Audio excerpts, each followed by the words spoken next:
Kirk Burroughs, the president at the time, a bad boy, told me that he smacked his mother. I remember we was in the car. It was me, Puff, and his mother got in the car with us. His mother got in the car. He was on the phone, and then he said to his mother, "Yo, didn't I tell you to stay out my MF business?" Yo, I want to snatch the fucking shadow off him. I said, "Boy, who you talking to?" I said, "Boy, if you ever talk to your mama like that again around me, I'm gonna beat the shit out you." "But Gene, I told her to stay out of business." Let me just say this to you right now. If she wasn't for her, you wouldn't have no business. And Miss Combs sit there and quiet as a church mouse. And he ain't say nothing. He ain't say a word because he knew I was serious. I wasn't playing with him. There's an expression that goes like this: the apple doesn't fall far from the tree. And what is this in reference to? Well, it's in reference to Janice Combs, Diddy's mother. According to Cassie Ventura, Janice Combs would keep a jar of Diddy's kids in the refrigerator, and when she would make mac and cheese, she would drizzle some on top of it and force them to eat it. That's what Cassie Ventura said, allegedly.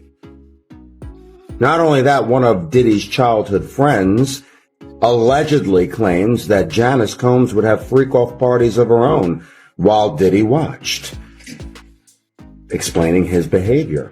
And now I'm going to show you a video which maybe makes me believe that it may be true. Let's take a look at this. Yeah, my mom's gorgeous. Hold on, let me introduce you to my mom. Call Mom Dukes. Hi. She's getting a drip with me. She's hydrating. What's up, Mom? Everything's good, baby. I'm here with you. Yeah. I love you. Love you too. That's just not normal. And after seeing that, well, I'm thinking it may be accurate. The apple doesn't fall far from the tree. There's the tree, and there's the apple. Cassie reportedly claims that Diddy's mother likes to keep things in the family. She says, Janice told King and Justin that Grandma's all-you-can-eat buffet was always open to them. She'd ask, "Do you want a leg or a thigh?" when they entered her home. Cassie is reportedly preparing to hold Diddy's mother, Janice Combs, accountable for her alleged involvement in their relationship. She allegedly says, Janice would sit in a love seat and watch us, then yell at Sean when she thought he was... The entire courtroom froze when Diddy's mother quietly entered and walked toward the witness box. No one in the media had predicted she'd appear, let alone speak out. Her presence alone sent shock waves through the gallery. She looked calm, collected, but something heavy sat behind her eyes. The woman who gave life to one of the most powerful figures in hip-hop was about to speak, and not in his defense. For years, she had remained behind the scenes, avoiding headlines and camera flashes, but now her silence had broken. The atmosphere turned icy as everyone realized this wasn't just testimony, it was a turning point. People turned to each other, whispering, "Why now?" She sat down slowly and prepared to shake the room. Speak out. Her presence alone sent shockwaves through the gallery. She looked calm, collected, but something heavy sat behind her eyes. The woman who gave life to one of the most powerful... She looked directly at the judge and said, "I'm not here out of anger, I'm here out of truth." That one sentence told the entire room she wasn't going to protect Diddy anymore. She explained that for years she kept secrets that weighed her down emotionally and spiritually. Her tone wasn't bitter, it was honest. As the silence deepened, she continued by saying that keeping quiet had been her greatest mistake. People were stunned by her bravery. It wasn't easy to turn on family, but she said silence only helped the wrong people. Cameras didn't flash, phones didn't buzz, it was too quiet to breathe. In that moment, it became clear she had come prepared to reveal everything. Remember, getting his money now on marketing. So by him getting his money on marketing himself, there was a lot of control, and sorry. The woman who raised Diddy shared a side of him the world never knew. She said the public saw the performer, the businessman, the mogul, but she saw someone else entirely behind the scenes. He was distant, aggressive in mood, and often manipulative. Her words painted a picture of a man who controlled people emotionally, not physically, but the damage ran deep. She admitted that at times even she felt fear around him. Her voice didn't shake, but her words cut through the air like knives. This wasn't just a Mother venting this was a witness laying out history. Her quiet regret said more than shouting ever could. What she said next changed the entire courtroom's mood. You told me that, Diddy, he smacked his own mom. And to be honest with you, man, I really didn't believe it. But after seeing that video of him and Cassie and what he did to her, I believe it now, man. Well, yeah, listen, bruh, Kirk Burrows, the president at the time, a bad boy, told me that he smacked his mother. Kirk Burrows even said it on somebody's platform that he smacked his mother. It may have been your platform that he said that. I remember we was in the car. It was me, Puff, and his mother got in the car with us. And we was in the limousine. We was on, was it 20 West 19th Street or 5 West 19th Street? That was the first bad boy office when they came into Manhattan. Not the Scarsdale. I'm talking when they got the first official bad boy office in Manhattan. Yo, his mother got in the car. He was on the phone talking about somebody to something. And then he said to his mother, yo, didn't I tell you to stay out my MF business? Yo, I want to snatch the fucking shadow off him. I said, boy, who you talking to? I said, if you ever talk to your mother like that again, around me, I'm going to beat the out you. Now, people don't know and people don't understand. Not only was I one of the leaders of the same gang, I had been around Puff and I seen him. Like when them kids ran him down the block the whole 9 yards. Me and Puff had been dealing with each other from the red zone to the building when they had unsigned hype and all that.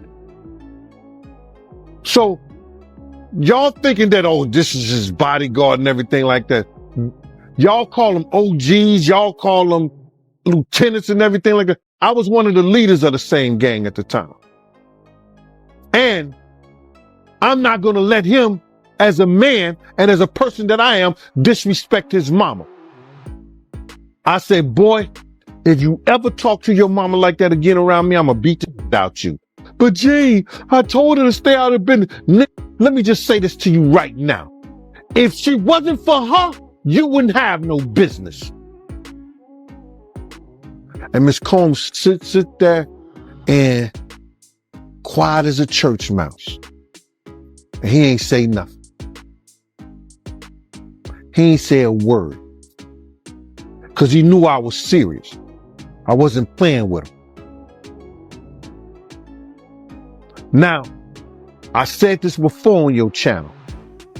Any man that put his hands on his mother or disrespect his mother, an ice cube in hell wouldn't last. On the way he feel about a damn woman. He'll quick to put his hands on a woman like that.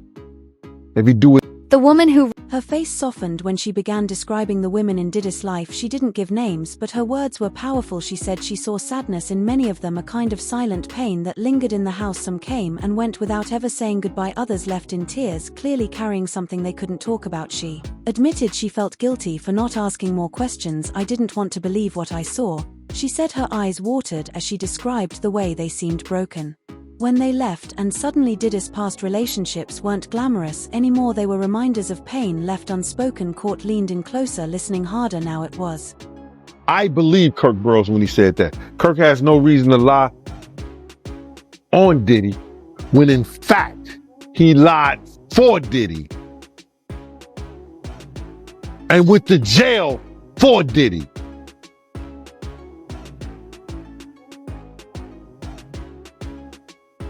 Everyone leaned forward when she pulled a notebook from her purse, a personal journal. She said she had started writing in it years ago. Whenever something seemed strange, her entries included late-night phone calls, mysterious visitors, emotional breakdowns, and troubling arguments. She never meant for anyone to read it, but now she said the truth had to be told. Lawyers requested to review it immediately. This wasn't just her word anymore, this was documentation. One of the entries mentioned a Conversation she overheard that involved threats and silence. People in the room exchanged glances, realizing this could become evidence, and just like that, her journal became the most talked about thing in the courtroom.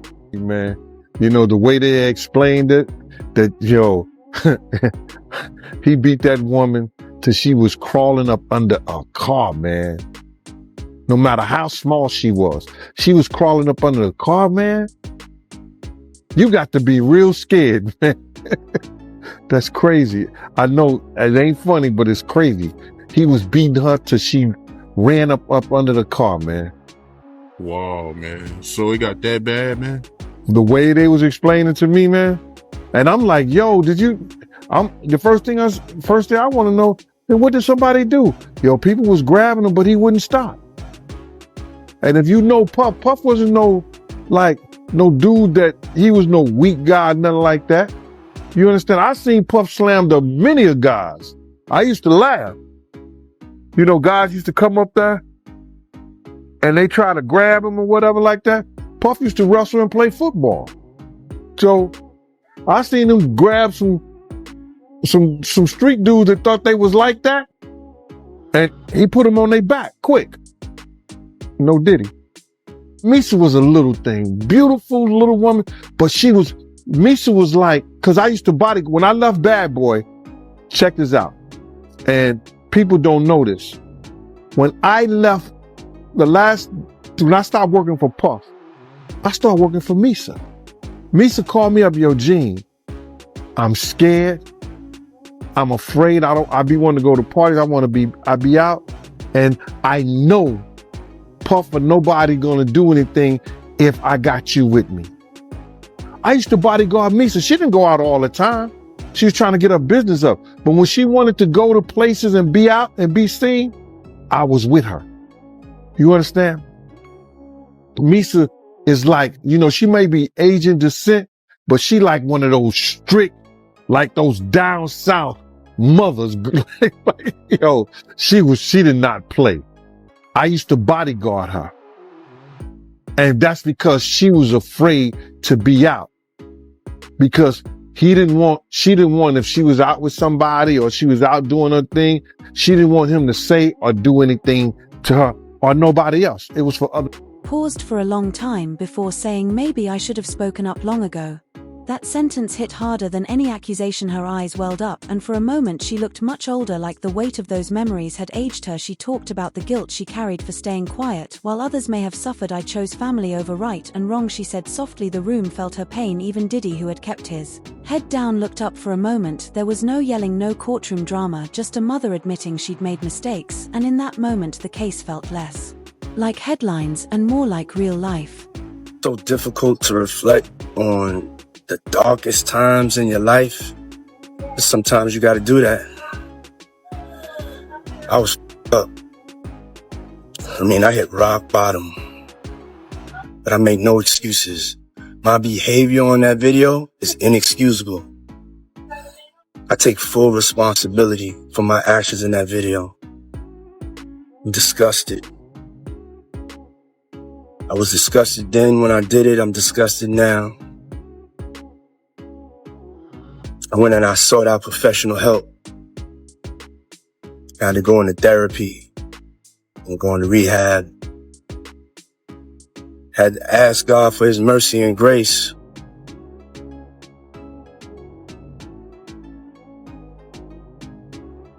I'm so sorry. But I'm committed to be a better man each and every day.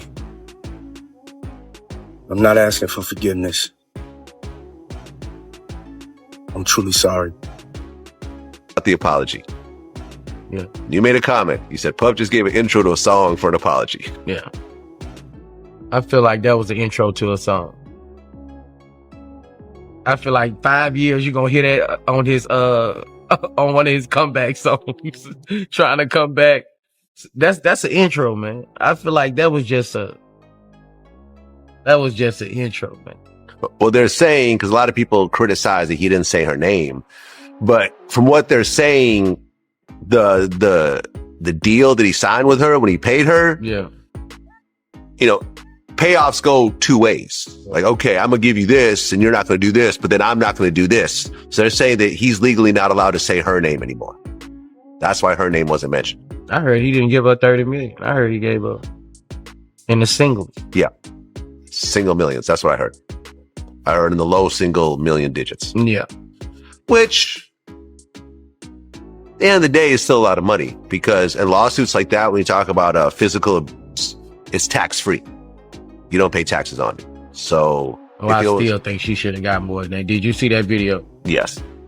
Just thinking in 10 years or whatever they was, how many times did this happen? Like, man. Dozens, probably. And you got $1 billion.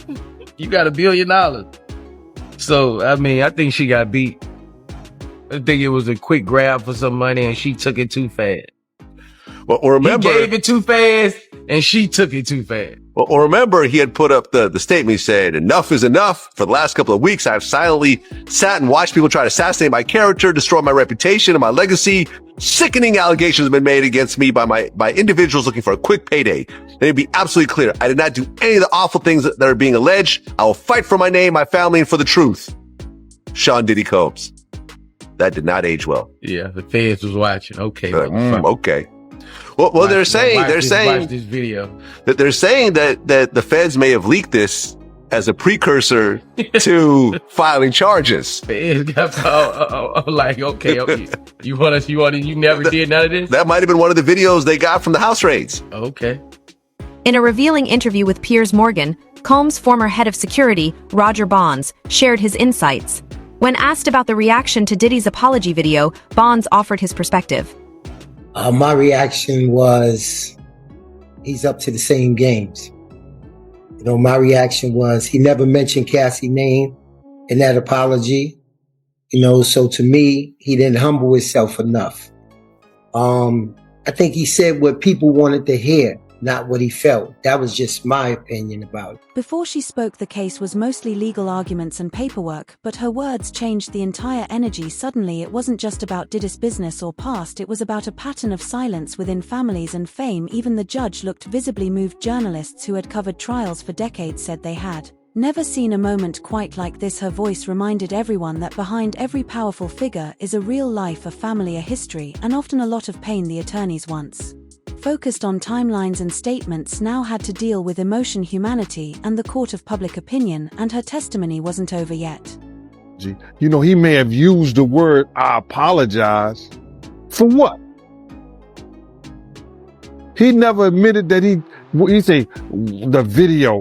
So if you didn't see the video, you don't know what he's apologizing to. And I know it was shown to a lot of people. A lot of people cared not to look at it because they heard what it was about. You see, Common came on TMZ and he said, yo, listen to me. When I knew what it was about, I wasn't going to even look at it. I don't want that kind of spirit. I don't want that kind of energy. So a lot of people who know what it's about or heard what it's about didn't even look at it. He said, yo, he should have been, I apologize for striking Cassie in her head. I've apologized for throwing her to the ground and dragging her and treating her the way that I did. He should have been apologizing like that to her. And then apologize to the people. But it didn't happen, bruh. It didn't happen. That was some lame. He only made it because he got caught. You got to realize a month before that, he put out this statement. It wasn't even a month. He put out the statement. Everybody going to see. The truth is going to come out. These ain't nothing but lies on me. Come on, man. I don't want to seem like, you know, I'm bashing the dude, man, but you got to do better than that, bruh. You got to do better than that, man. And that's for real.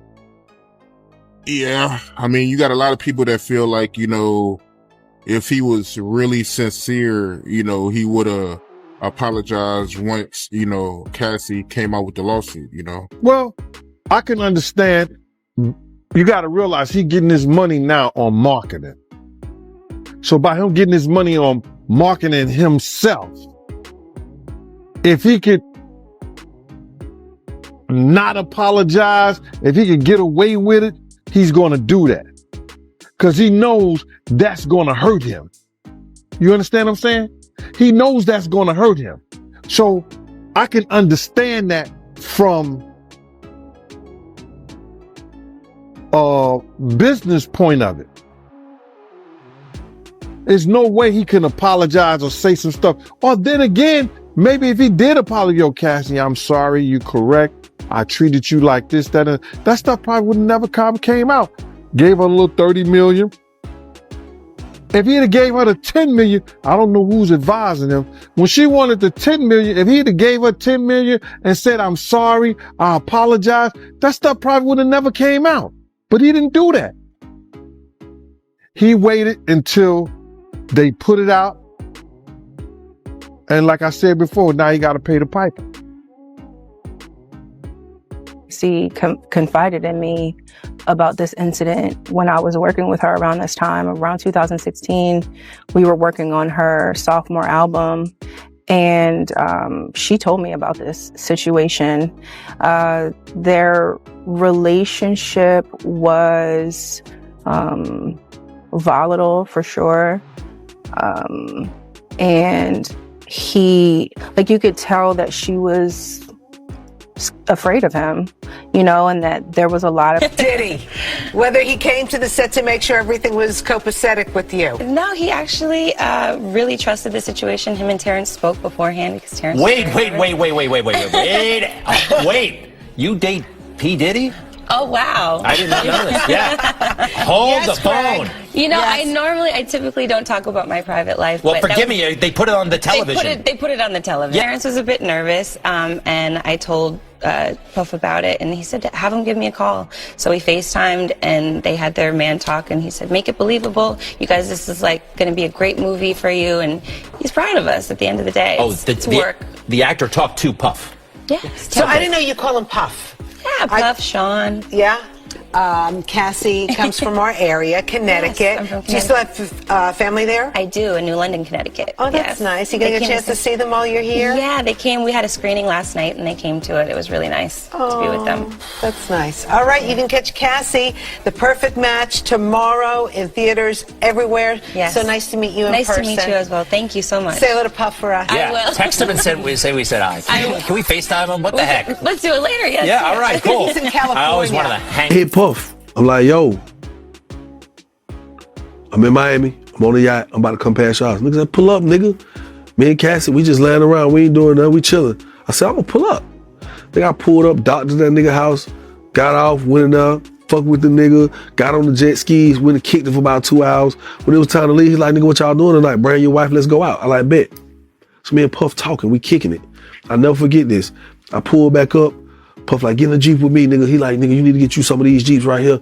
And nigga, get you a Jeep like this when you come to Miami, nigga, we can mob like this. I'm like, yeah, this the move. So we ride to the club, bumping Biggie. I'm like, nigga, this high. I'm like, I ain't never really get the opportunity to just be with Puff. Like nigga, me and you, he never overshadowed me, but we never got a chance to just be together. It was here and there, moments in time. But like how that moment was, I was like, he's like, shit feel right, nigga. We need to be like Mob. And I'm like, yeah, nigga. So I never forget, we pull up to fucking Live, nigga. When we get to Live, nigga, Young Bird, well, Hitmaker. I think it was like AKA Hitmaker. I think it was like Hit Boy or something. We go in the club, we kicking it, shit. I'm like, damn, this what's up. The nigga Puff is on the goddamn, he on the shit, the bar where everybody perform at in front of the DJ and shit. And he going crazy. This bitch lit. You remember Scarface when that white woman was coming down the escalator? Yeah. He was in that man's house and he saw that man's wife and was like this. I was watching Puff. The nigga Puff was looking up there. He saw this white woman. It was bottles on bottles on bottles around her. It was lit.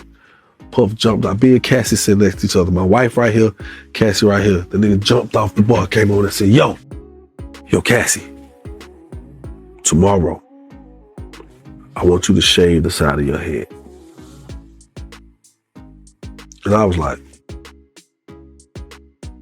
what the fuck kind of request is that? Like, so when I'm like, what the fuck? So when I look up there, this white woman side of her head was shaved, my nigga. And the bitch looked good with it. So I was looking at Cassie, I was like, well, I was like, you're not about to do that, are you? She said, well, I mean, whatever Sean wants, I'm gonna do. Within minutes of her testimony, headlines began to flood Twitter, Instagram, and YouTube. Diddy's mom testifies against him became the top trending topic. Fans were divided, some were heartbroken, others were angry, but all were shocked. No one had ever imagined his own mother would go public, and certainly not in court. Video clips of her statement started going viral instantly, comment sections filled with questions: what pushed her to this point, and why now? Everyone wanted answers, but one thing was clear: she had just shaken the case beyond repair, and in doing so she might have changed Diddy's legacy forever. As she continued, Diddy's lawyers exchanged worried glances. She wasn't on their list, she wasn't expected to speak, and now she was dropping one emotional truth after another. They tried to interrupt once, but the judge allowed her to continue. Courtroom wasn't just watching a witness, they were witnessing history. This wasn't some former associate trying to save themselves, this was a mother. Her words carried a kind of weight that legal documents never could. Diddy's lawyers fumbled through their notes, clearly shaken. Whatever defense they had prepared no longer seemed strong enough to hold the room. The end of her statement, she turned and looked directly at Diddy. You know why I'm doing this, she said quietly. The room went silent, even reporters stopped typing. She then turned to the judge and added, I hope my truth helps others find theirs. There was no applause, no sound at all, just the heavy feeling that something big had just happened. She stood up, her head held high, and calmly walked out of the courtroom. People were still too stunned to react. What she left behind wasn't just testimony, it was a bombshell that would echo long after the trial ends. They continue with this, but I know it might be strenuous at times. You heard about how Diddy mom came out defending him? She made a comment saying that Diddy is not a monster. Yeah, he not a monster, she is. But I don't want to go there. But she is. She's the fucking monster. Everything in her fucking name. She's the monster. She created that, and y'all gonna see on that Netflix. Y'all just check it out. First of all, that's his mother. Wrong, right, or indifferent, she gonna lie, steal, kill, and protect her child. That's what she's supposed to do. But the apple don't fall far from the tree, man. You gotta realize that. You know, he didn't get all this from his daddy, because he didn't know his daddy, even though they try to say his daddy was some big-time drug dealer in the whole 9 yards. You understand? He didn't get this from his daddy. You gotta realize, man, you know, his mother had a modeling agency, and it was alleged that it was also Ladies of the Night. With her powerful testimony and the introduction of her journal, the entire trial has shifted into high alert. Legal analysts are calling it a potential game share. Some say her statements could lead to new witnesses stepping forward. Others believe it may push Diddy to settle or shift his legal team strategy entirely. But beyond the legal side, there's a much bigger story. Now this isn't just about celebrity drama, it's about accountability, family, and the power of truth. And the world isn't looking away anymore, because when a mother says enough, even the most powerful man can't ignore it. The room went still the second she entered. No loud footsteps, no camera flashes, just the soft echo of a mother's quiet strength making its way toward the witness stand. Diddy's mother wasn't there to protect him with rehearsed lines or vague excuses. She was there because silence had cost too much. As she sat down, her hands trembled just slightly, but her voice was clear like a storm about to hit. She looked around the courtroom, then at her son, once her little boy, now a man at the center of something too dark to ignore. I loved him more than anything, she began, but loving someone doesn't mean you ignore the truth. The weight of that sentence hit harder than any lawyer's argument. She started sharing memories, not gossip, not rumors, but real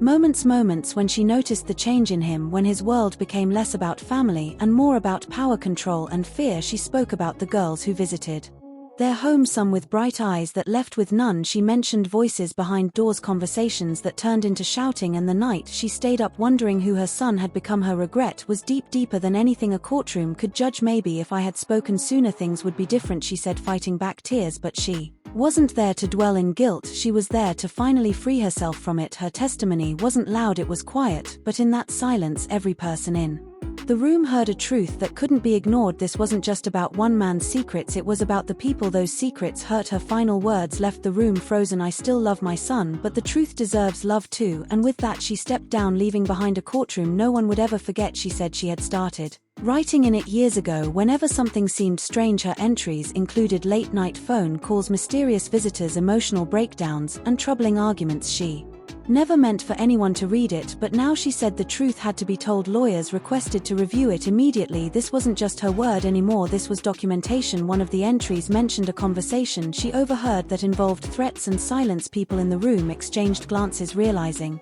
this could become evidence.